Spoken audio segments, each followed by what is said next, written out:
There's a head that is wounded with a mortal wound. So, question. If at that period of time is where John is being told, this beast that you see now is not. It's not alive. Imagine a beast with 7 heads and you wound one of them. The others will sort of like retrieve a little bit, and it's not in its prime. It's not a beast in its prime, right?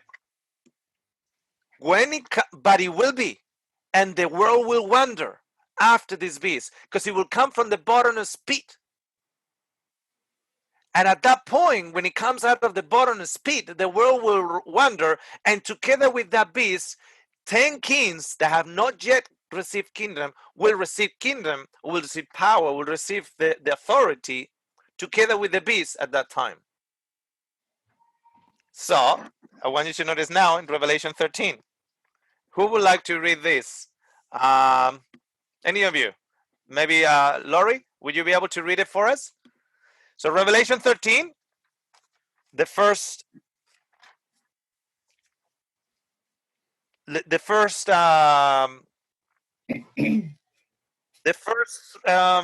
three verses for now. Okay. Then I stood on the sand of the sea, and I saw a beast rising up out of the sea, having 7 heads and 10 horns, and on his horns 10 crowns, and on his heads a blasphemous name. Now the beast which I saw was like a leopard, his feet were like the feet of a bear, and his mouth like the mouth of a lion. The dragon gave him his power, his throne, and great authority. And I saw one of his heads as if it had been mortally wounded, and his deadly wound was healed. And all the world marveled and followed the beast. Okay. Now, I wanted to notice something here. You got a red beast that enters into the tunnel and has 7 heads, 10 horns, crowns on the heads. Somehow something happened in that tunnel. There's a woman with blasphemy. Okay. And there's a woman with blasphemy. Now it's riding that beast. That there's a wounded head and no crowns. But it will come, he says in Revelation 17, it will come where it will rise up again out of the bottomless pit. We'll explain what the bottomless pit is. Out of the bottomless pit, it will rise again, and it will have a joint effort with 10 kings that have not yet received a kingdom. And the whole world will wonder. Now we go to Revelation 13. And John is already seeing that beast resurrected. The head is already healed, and the crowns are on the kings. See, reigning together with the beast for a short period of time. And now it's not red. It still has the 7 heads, but it's not red. It has the paws of a bear, mouth of a lion, and it has blasphemy written in it. So the name of blasphemy that was on the woman now is transferred to the heads. And the kings have now the crowns. Now, what is waters represent in the Bible? People. Waters represent, we actually got it from Revelation, what is it? Revelation 17. Okay.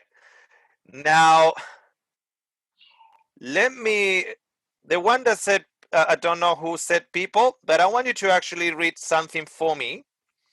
The same person, I didn't realize who it was. I want you to read in the book of Job. You can go to the book of Job. Let me just see. Job. So I can get the.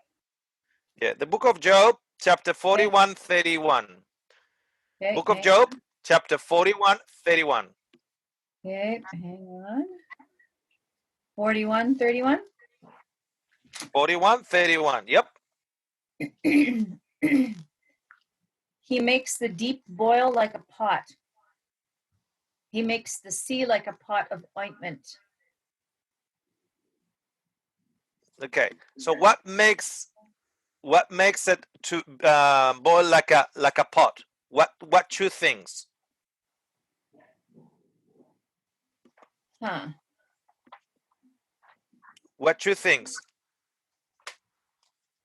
He makes The deep And what else? and the sea. Ah, okay. The deep and the sea. Okay. Now, Donald, I want you to actually read for me. Read for me. Jonah chapter 2, verse 3. 41, 31. Jonah Chapter 2, verse 3. chapter 2, verse 3. The waters, for thou hast cast me in the midst of the seas, and the floods compassed me about. All thy billows and thy waves passed over me. So there's seas. Okay. So there's the deep and the There's sea. this, the deep and the sea. Okay. Now, I want you to notice also in the book of let's say I got a lot of references. Let's say Job chapter 28, verse 14. Job 28, 14. Job 28, 14. The depth saith, it is not in me, and the sea saith, it is not with me. What? Repeat it again, please. The depth saith, it is not in me, and the sea saith, it is not with me. Okay, what was Okay, that? I want you Sorry, go. You go again. What was that verse again? That was Job 28. Job 28, 14. Okay, now I want you to notice, for instance, let's go to Revelation 20, verse 13. Someone else. Revelation 20, verse 13. Whoever finds it first, unmute yourself. And Revelation 20, verse 13. And the sea gave up the dead which were in it, and death and hell delivered up the dead which were in them, and they were judged every man according to their works. What does the sea delivered? The dead. The dead. So when you see the dead with the scars, you will say they had a mortal wound, but the sea delivered. Now I want you to notice something here. In Revelation 17, it's talking about the beast that will come out of an injured beast. It will come up again, and he says from the bottomless pit, and that word bottomless pit is actually the deep. The bottomless pit, the deep. But in Revelation 13, he says that comes out of the sea. But the Bible actually teaches that the sea is linked with the deep and is the place of what? Of the dead. Now, do you remember? Let me see here. Okay, somebody comes to Romans 10, verse 7. Romans 10, verse 7.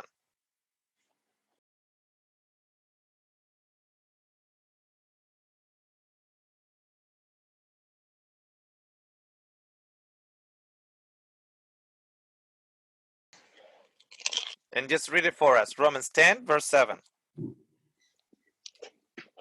Or who shall descend into the deep? That is to bring up Christ again from the dead.